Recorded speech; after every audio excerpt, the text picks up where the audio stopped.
오늘 성경 말씀은 이사야 51장 1절로 6절 말씀입니다. 의를 따르며 여호와를 찾아 구하는 너희는 내게 들을지어다. 너희를 떠낸 반석과 너희를 파낸 우묵한 구덩이를 생각하여 보라. 너희의 조상 아브라함과 너희를 낳은 사라를 생각하여 보라. 아브라함이 혼자 있을 때 내가 그를 부르고 그에게 복을 주어 창성하게 하였느니라. 나 여호와가 시온의 모든 황폐한 곳들을 위로하여 그 사막을 에덴 같게 그 광야를 여호와의 동산 같게 하였나니 그 가운데 기뻐함과 즐거움과 감사함과 창화하는 소리가 있으리라. 내 백성이여 내게 주의하라. 내 나라여 내게 귀를 기울이라. 이는 율법이 내게서부터 나갈 것임이라. 내가 내 공의를 만민의 빛으로 세우리라. 내 공의가 가깝고 내 구원이 나갔은즉 내 팔이 만민을 심판하리니 섬들이 나를 낭망하며 하여 내 팔에 의지하리라. 너희는 하늘로 눈을 들며 그 아래의 땅을 살피라. 하늘이 연기같이 사라지고 땅이 옷같이 헤어지며 거기에 사는 자들이 하루살이같이 죽으려니와 나의 구원은 영원히 있고 나의 공의는 폐하여지지 아니하리라. 아멘.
갈릴리 성가대와 오케스트라의 귀한 찬양에 감사합니다. 고맙습니다.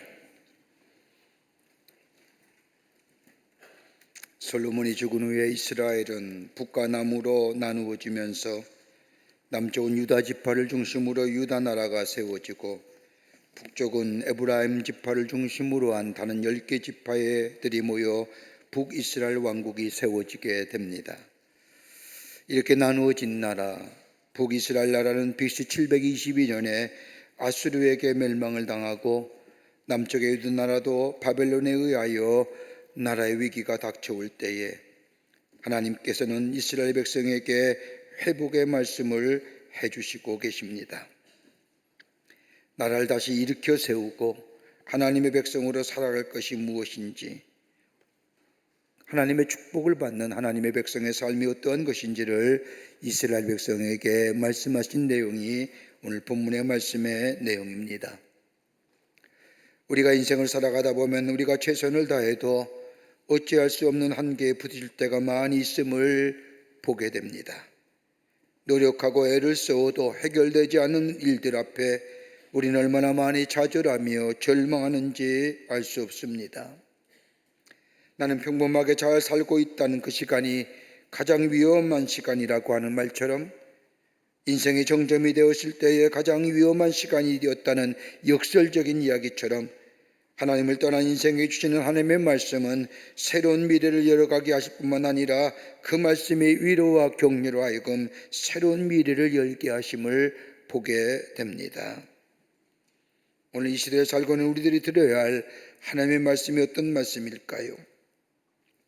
위로가 필요하십니까? 아니면 격려가 필요하십니까? 진정으로 우리의 삶에 위로가 격려가 필요하신다면 하나님의 말씀을 들어야 합니다. 그럴 때에 우린 다시금 일어날 뿐만 아니라 신령한 지혜와 지식으로 더불어 어둠을 헤쳐나가는 힘과 용기가 우리 가운데 있게 됩니다. 더 나아가 나 자신을 지키게 하실 뿐만 아니라 하나님의 말씀을 통하여 미래에 대한 소라운 소망과 비전을 제시해 주시기에 우리에게 새로운 회복의 역사가 있어지게 됩니다. 우리는 지금 참으로 어려운 환경과 여건이 우리를 감싸고 있어 어떻게 해야 할지, 어떻게 살아야 할지 해결할 능력도 없고, 그렇다고 해서 그냥 흘러가는 시간 속에 내 인생을 맡길 수도 없으며 어떻게 해야 지금의 문제를 해결하며 살아갈 수 있을까요? 오늘 하나님은 우리에게 뭐라고 말씀하시는지, 절망하고 좌절하지 말 것뿐만 아니라 하나님의 새로운 약속을 움켜잡고 새로운 미래를 향하여 나아가는 믿음의 모습이 어떤 모습인지 오늘 성경은 저 이스라엘 백성들에게 이사야를 통하여 말씀하신 것을 읽을 수가 있습니다. 정녕 이스라엘 백성에게만 하신 말씀일까요? 오늘 우리에게 하시는 말씀이라 생각이 됩니다. 오늘 본문의 말씀을 통해서 함께 말씀을 나누며 은혜 나누기를 원합니다. 첫째는 생각하라는 겁니다. 좀 생각해 보라는 겁니다. 오늘 이사야는 저 이스라엘 백성에게 생각하라는 겁니다. 그러면서 이사야 51장 1절의 말씀을 보면 을을 따르며 여호와를 찾는 구하는 너희는 내게 들을지어다. 너희를 떠난 반석과 너희를 파낸 우묵한 궁덩이를 생각하여 보라. 생각하여 보라는 겁니다. 우리의 삶의 환경과 여건을 보면서 두려워하지 말며 믿음으로 살아온 지난 날들을 돌아보라는 겁니다. 여러분, 과거를 돌아보며 좋아하는 사람은 별로 없을 겁니다. 과거에 화려했던 삶을 살았던 사람은 과거에 비해 지금의 모습이 보면 초라한 생각이 들 겁니다. 아니, 오늘 풍성하게 사는 사람은 지난 과거에 내가 얼마나 힘들었고 어렵게 살았던 것을 생각하면 지난 날의 과거를 기억조차 하고 싶지 않을 것입니다. 좀 더 실용적으로 생각하며 사는 사람은 과거는 이미 지나갔으니 다가올 미래가 중요하지 않느냐 하면서 과거에 매여 살 필요가 없다고 생각할지 모르지만은 하나님은 그렇게 말씀하지 않습니다. 오늘 본문의 이사야 말씀을 통하여 이스라엘에게 하시는 말씀은 너희를 떠낸 반석과 너희를 파낸 웅부묵한 궁덩이를 생각하여 보라. 여기는 단순히 옛날에 경험했던 과거의 아픔과 과거의 슬픔과 그 말씀이 아닙니다. 과거의 너의 모습이 어떤 모습이었는가? 너는 어떤 존재의 삶을 살았는가? 너 자신을 돌아보라는 겁니다. 여러분, 사람은 대체로 지금의 삶의 모습에서 모든 것을 평가하며 이야기합니다. 현적으로 현재의 모습 속에서 그 사람이 어떠한가를 이야기하며 생각하며 말합니다. 근데 하나님은 그게 아닙니다. 오늘 본문의 말씀을 보면 너를 파낸 반석과 너를 파낸 우묵한 궁동이 과거의 일입니다. 어쩌면 생각하고 싶지 않은 일들, 나의 삶 속에 아팠던 처절한 삶의 상흔들, 절망과 좌절하며 몸부림쳤던 시간들, 아무것도 할 수 없는 시간들을 보내면서 정녕 나는 어떤 사람인가를 깊게 생각했던 그때의 그 시간을 생각하여 보라는 겁니다. 그러면서 하나님은 이 아브라함과 이 사라의 이야기를 저들에게 들려주십니다. 저들이 혼자 있었다고, 단신이었다고, 외로웠다고, 더 나아가 자손을 더 이상 이어갈 사람도 아니었다고, 그리고 아무런 존재감이 없는 인생이었다고. 그러나 하나님의 아브라함을 인도하여 그에게 후손의 복을 주시고 광야 같은 황폐한 것을 하나님의 동산처럼 만들어서 하나님의 축복의 사람으로 만들었던 과거의 너희들의 조상인 아브라함의 모습을 생각하여 보라는 겁니다. 여러분, 우리들은 어땠나요? 내가 예수 알기 전에 어땠나요? 예수 믿기 전에 어땠느냐요? 성경은 우리들을 향하여 뭐라고 말씀하시냐? 죄와 허물로 인하여 이미 죽은 자라고 말씀하셨습니다. 절망과 좌절에, 그리고 깊은 어둠의 자리에서 하나님이 나를 살리셔서 하나님의 자녀 삼으실 뿐만 아니라 오늘 나의 삶을 인도하셨던 그 하나님의 놀라운 인도하심과 함께하심을 생각해 보라는 겁니다.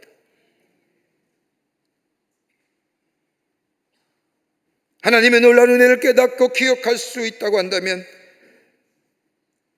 내가 예전에 예수 믿기 전에 나 같은 사람, 성경에 보여준 대로 내가 죄로 연약할 때에, 내가 원수 되었을 때, 하나님을 모른다고 부인했을 때에도 여전히 그 신실하신 하나님의 사랑이 나의 삶을 지키시고 나의 삶을 인도하여 주셔서 구원받은 사람으로, 하나님의 인도함 받는 백성으로, 하나님이 늘 동행하시는 하나님의 사람으로 나의 삶을 여기까지 인도했다고 한다면, 그때 일을 생각해 본다고 하면 지금의 절망과 좌절의 자리는 결코 절망과 좌절이 아니라 얼마든지 넘어설 수 있는, 새로운 하나님의 은혜를 경험할 수 있는 귀한 시간이라는 겁니다.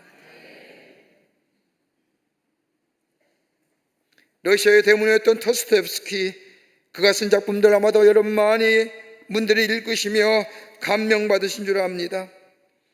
죄와벌이라든지 까라무잡부의 형제들이라든지 그의 글은 많은 사람들에게 많은 감동을 주었습니다. 그런데 그의 생애를 보면 그는 억울하게도 반역죄로 사형에 처하게 됩니다. 영하 50도에 상상할 수 없는 추위, 그리고 28살 난 젊은이가 사형장에 끌려갈 때에 무슨 생각을 했을까요? 형이 집행하기 전에 그가 남은 시간이 단 5분이었습니다. 저 처형의 책임자 되는 사람이 5분의 시간을 준 겁니다. 그 시간을 부여잡은 이 토스토옙스키, 그는 5분의 시간을 그가 자신이 살아온 지난 날들을 돌아보는데 2분의 시간을 씁니다. 그리고 자신들의 가족과 함께했던 그 가족들을 생각하는데 나머지 2분을 씁니다. 그리고 내가 지금 살아있는 이 땅, 러시아의 땅의 환경을 바라보며 1분을 씁니다. 단 5분의 시간의 죽음을 목전에 둔 자신에게 남은 시간이었습니다. 그러면 생각합니다. 내가 살아온 28년의 이 시간이, 남아있는 5분의 시간이 이처럼 귀중한 줄을 내가 비로소 그때야 깨달았다고 이야기합니다. 이젠 돌이킬 수도 없습니다. 수많은 시간이 아니라 자신의 생에 남아있는 5분의 시간, 이 시간이 자신의 인생 속에서 가장 중요한 시간이라는 것을 알게 됩니다. 그 시간이 끝났을 때에 총의 장전한 소리가 들려지고 이제 방아쇠만 당기면 모든 것이 끝나는 순간 한 병사가 소리칩니다. 멈추시오, 멈추시오. 흰깃발을 들고 오면서 멈추란 소리에 그 사형의 집행이 멈춥니다. 그리고 이들을 유배하려고 하는 새로운 명령이 떨어졌습니다. 추운 겨울날 저 시베리아 땅에 유배된 이 사람, 도망가지 못하게 하고 규례가 넘는 족쇄를 차고도 그는 불행하지 않습니다. 다른 것이 아니라 자신에게 남아있었던 오분이 계속해서 자신을 돌아보게 만들었기 때문입니다. 그는 유배지에서 편지를 씁니다. 지난 일들을 돌이켜보고 실수와 게으름으로 호성생활을 했던 날들을 생각해보니 심장이 피를 흘리는 듯합니다. 인생은 시대의 선물이요 모든 순간은 영혼의 행복이 있다는 것을 좀 더 내가 일찍 알았더라면 내 인생이 이렇게 살지 않고 새로운 인생으로 바뀌었을 터입니다. 그는 그 고통의 시간을 보내면서도 글쓰는 창작의 열정을 포기하지 않습니다. 머리로 글을 쓰면서 그 글을 다 외워가면서 자신의 처해진 극한 상황이지만 최선의 삶을 삽니다. 그가 마침내 유배지에서 석방되어 났을 때에 그는 자신이 저 시베리아 유배지에서 생각했던 글을 글로 남기면서 1885년 세상을 떠날 때 위대한 작품이었던 백지란 곳에 이렇게 글을 씁니다. 언제나 이 세상에서 숨을 쉴 수 있는 시간은 단 5분뿐이다. 나의 주어진 시간은 5분, 그 5분이 이어져서 내 삶을 만들어져 간다. 이 도스토옙스키는 자신의 삶에 있어서의 5분의 시간, 그 5분의 시간이 자신의 인생을 만들어 간다는 사실을 한 번도 잊지 않았다고 합니다. 내가 어떤 사람이었는지, 내가 어떤 존재였는지. 우리는 어려움이 닥치면 그 어려움에 모든 것이 함몰되어 아무것도 할 수 없게 만듭니다. 하나님을 주야로 묵상하는 것이 아니라 그 문제와 그 어려움을 주야로 묵상합니다. 그 어려움이 우리 가운데 굳어지면서 우리 안에는 불안과 두려움이 쌓여야 되고, 그 불안과 두려움이 우리 안에 절망과 좌절을 가져주며, 이 절망과 좌절이 상승할 때 우리 안에 분노의 삶이 되며 그 분노가 우리 인생을 파괴해버립니다.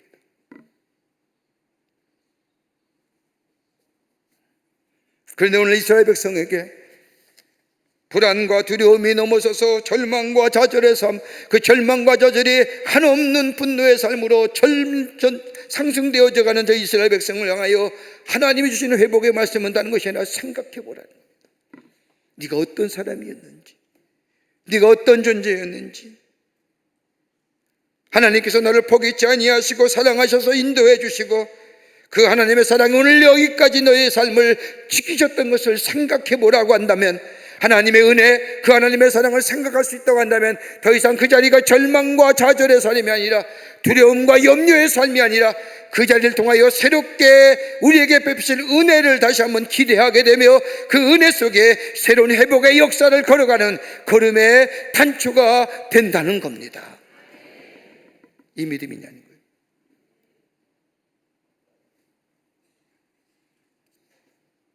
두 번째는 하늘의 눈을 가지고 현재를 바라보라는 겁니다. 현실을 믿음의 눈으로 바라보라는 겁니다. 좌절과 절망이 아니라 믿음의 눈으로 바라보라는 겁니다. 읽지는 않았지만 이사야 51장 7절의 말씀을 보십시오. 의를 하는 자들아, 마음에 내 율법이 있는 백성들아, 너희는 내게 듣고 그들의 비방을 두려워 말라, 그들의 비방에 놀라지 말라라고 하네요. 다른 말로 하면 저 바벨론 사람들의 소리에 놀라지 말고 비방의 소리에 마음 약해지지 말라는 겁니다. 여러분, 우리의 삶 어떤가요? 우리의 삶의 지금의 현실은 들려오는 소문에 의해서, 여기저기 들려오는 이야기에서 우리를 힘들게 하고 더 나아가 두렵게 하지 않습니까? 하나님이 이스라엘을 통하여 이스라엘 백성이 하시는 이 말씀은 다름이 아니라 너희들이 문제에 사로잡혀 있지 말고 너희 인생의 주가 주관하는지를, 누구의 손에 너의 인생이 있는지를 돌아보라는 겁니다. 하나님이 여전히 널 붙들고 너와 함께 하신다는 사실을 바라보라는 겁니다. 문제에 사로잡혀 있는 것이 아니라 너의 인생이 하나님의 손에 붙잡혀 있음을 너희는 살펴보라는 겁니다. 그 하나님이 너의 삶의 주인 되시고 너의 삶을 인도하신다는 사실을 너희는 잊지 말고 기억하며 바라보라는 겁니다. 여러분, 기독교는요, 우리가 믿는 기독교는요, 믿음의 내용도 중요하지만 믿음의 대상도 중요한 겁니다. 여러분, 누구를 믿는가가 중요한 거예요. 믿음의 내용을 중요시하면요, 내가 하나님의 복을 받는다, 하나님의 은혜를 누린다, 내 삶이 잘 된다, 내가 복된 삶이다. 그러면 믿음의 내용만 강조하게 되면, 믿음의 대상을 잊어버리면 뭐 돼요? 기복적이고 미신적이고 천박한 신앙 됩니다.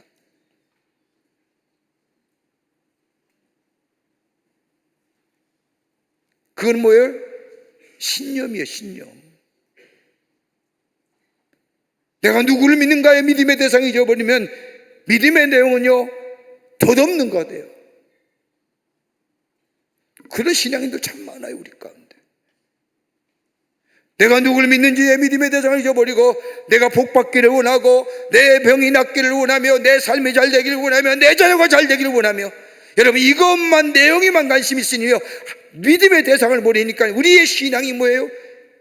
기복이고 천박한 신앙의 소유자들.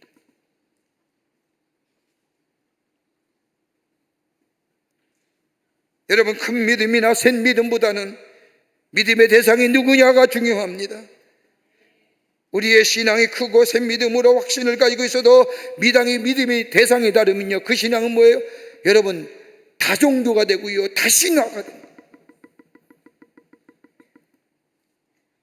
그러나 우리의 믿음이 연약하고 겨자씨만한 믿음이라 할지라도 그 대상이 전능하신 하나님이시라고 한다면, 우리의 믿음은 구원의 능력이 되며, 우리의 믿음은 30배, 60배, 100배의 열매를 믿는 믿음이 되며, 그 믿음을 대상을 통하여 우리의 삶이 새로운 존재로서의 삶을 살아가게 합니다 라고 합니다.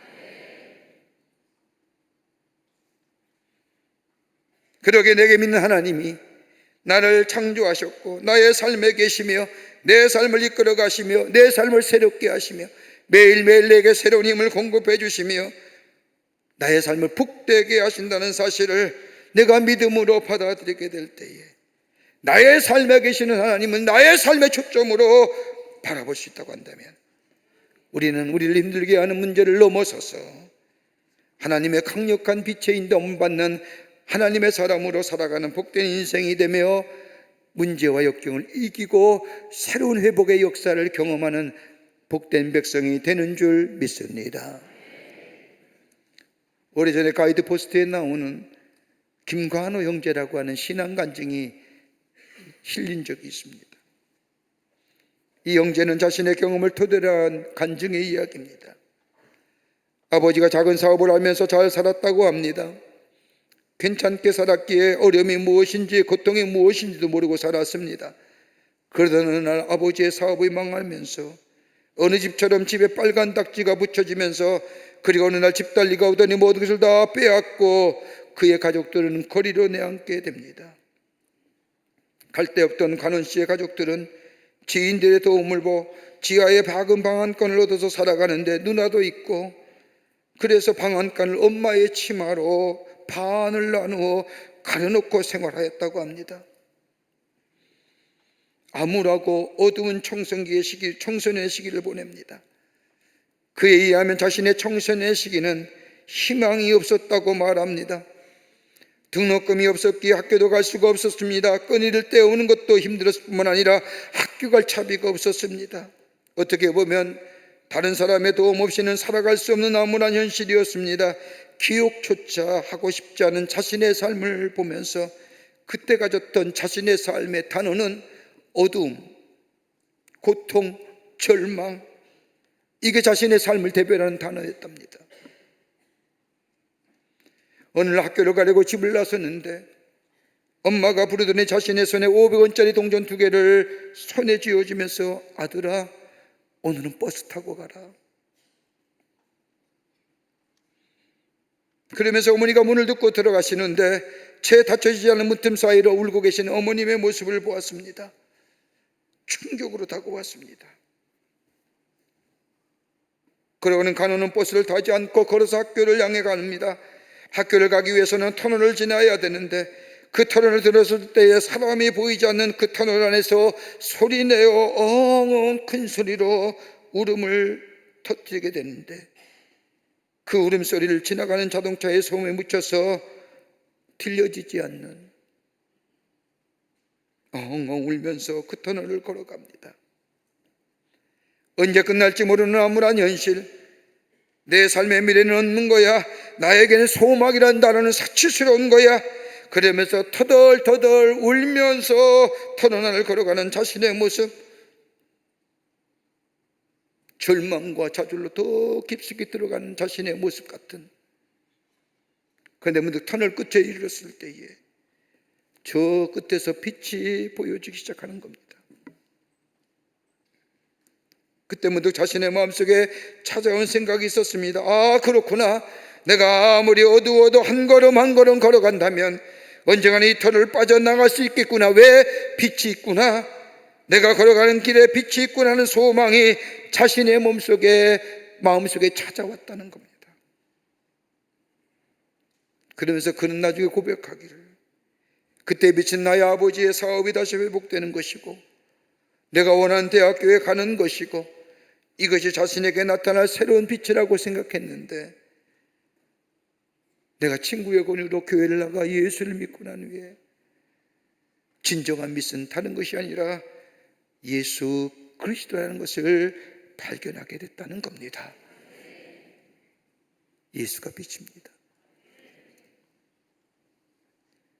빛 대신 예수가 빛이 비춰주니 자신이 변하게 되니까 세상이 달라지더라는 겁니다.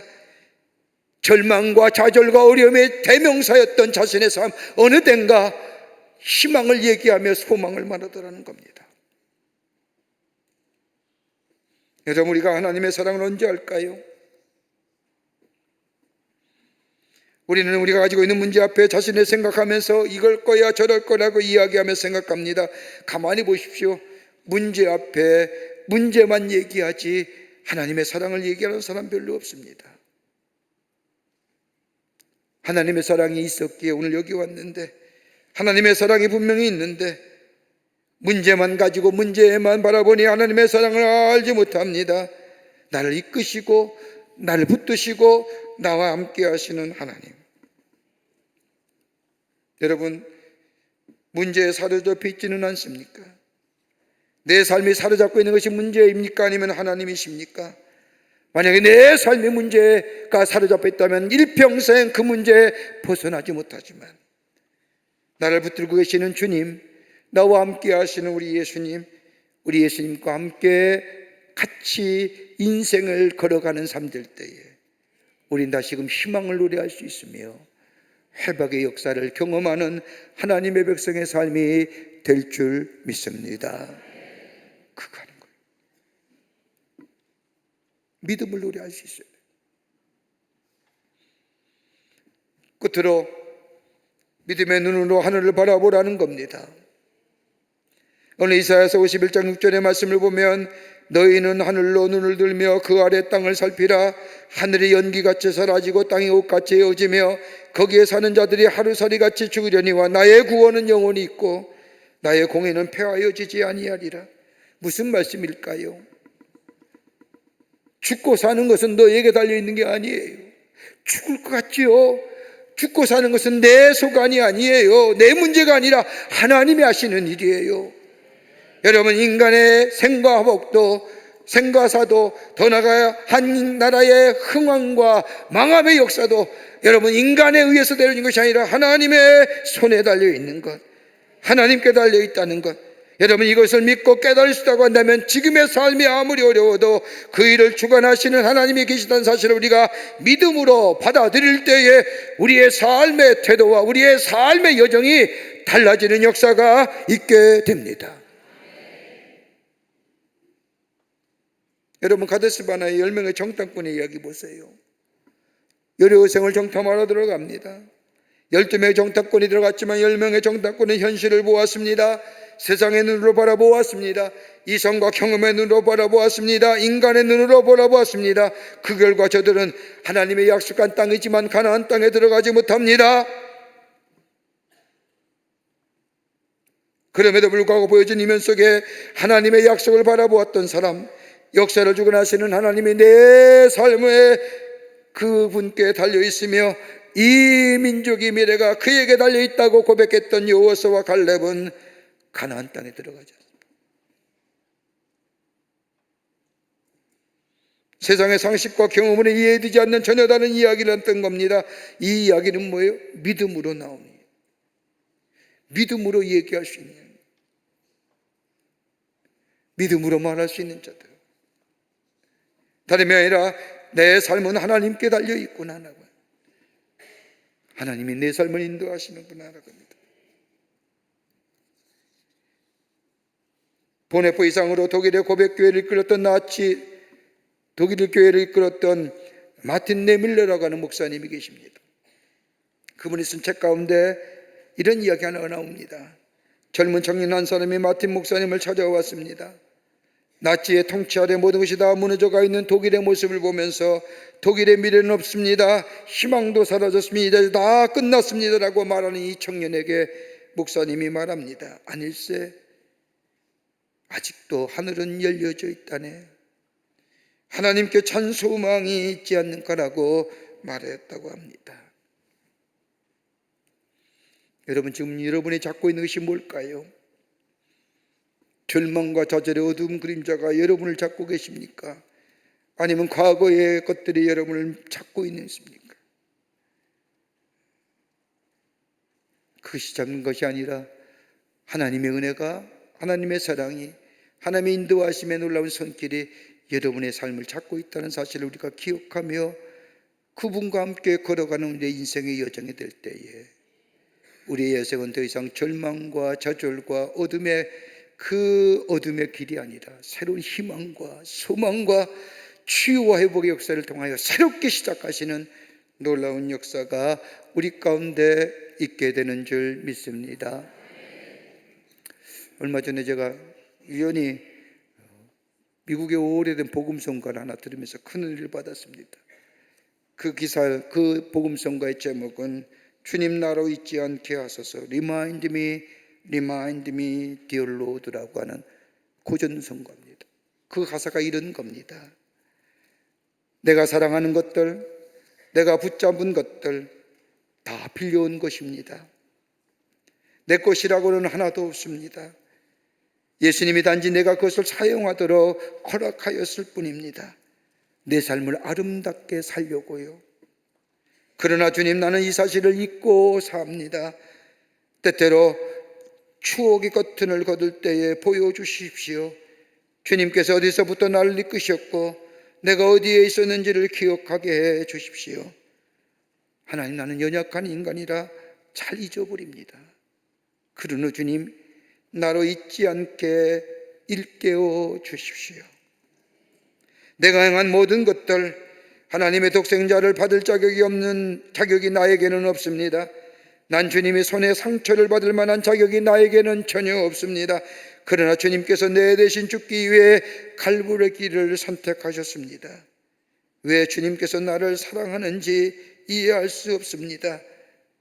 때때로 추억의 커튼을 걷을 때에 보여주십시오. 주께서 어디서부터 나를 이끄셨고 내가 어디에 있었는지를 기억하게 해 주십시오. 나는 연약한 인간이라 잘 잊어버립니다. 그러나 주님, 나로 하여금 잊지 않도록 도와주십시오.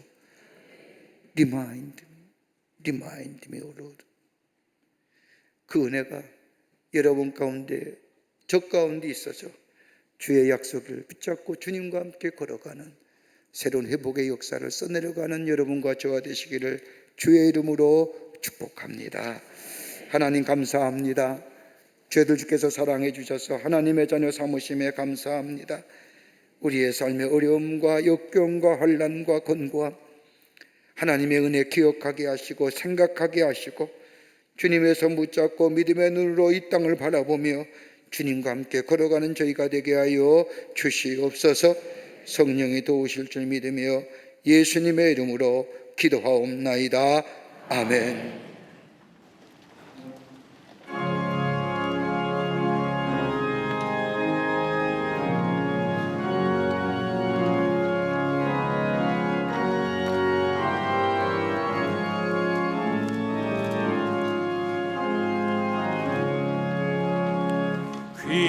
귀하신 주여 날 붙드사 주께로 날마다 더 가까이 저 하늘나라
가나간 마귀 날 꿰어도 주 예수 앞으로 더 가까이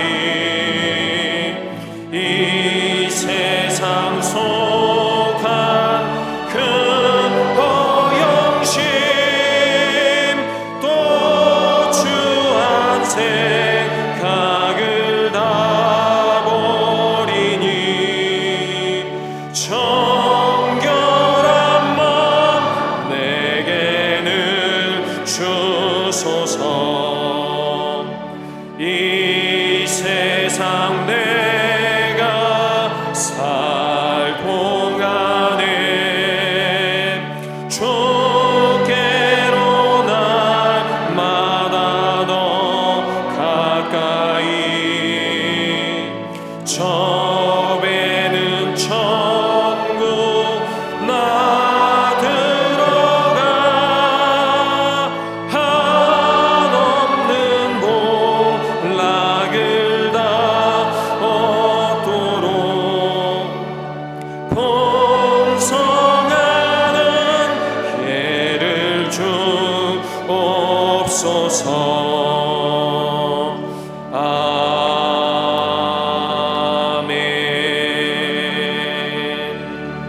아멘. 지금은 우주 예수 그리스도의 크신 은혜와 하나님 아버지의 한량없으신 사랑하심과 성령님의 인도하심과 교제하심이 거룩한 주의 날 주의 전에 올라와 마음과 정성을 모아 하나님 앞에 예배하며 주님과 함께 걸어가는 인생 복되고 회복의 역사와 더불어 축복의 삶 살기로 새롭게 다짐하고 저 세상을 향하여 걸음옮긴 우리 모든 광림의 권속들과 영상을 통하여 예배에 참여한 당신의 거룩한 백성들 위해 주께서 지금으로부터 영원토록 함께 하시기를 간절히 축원하옵나이다. 아멘. 좋으신 하나님, 좋으신 하나님, 참 좋으신 나의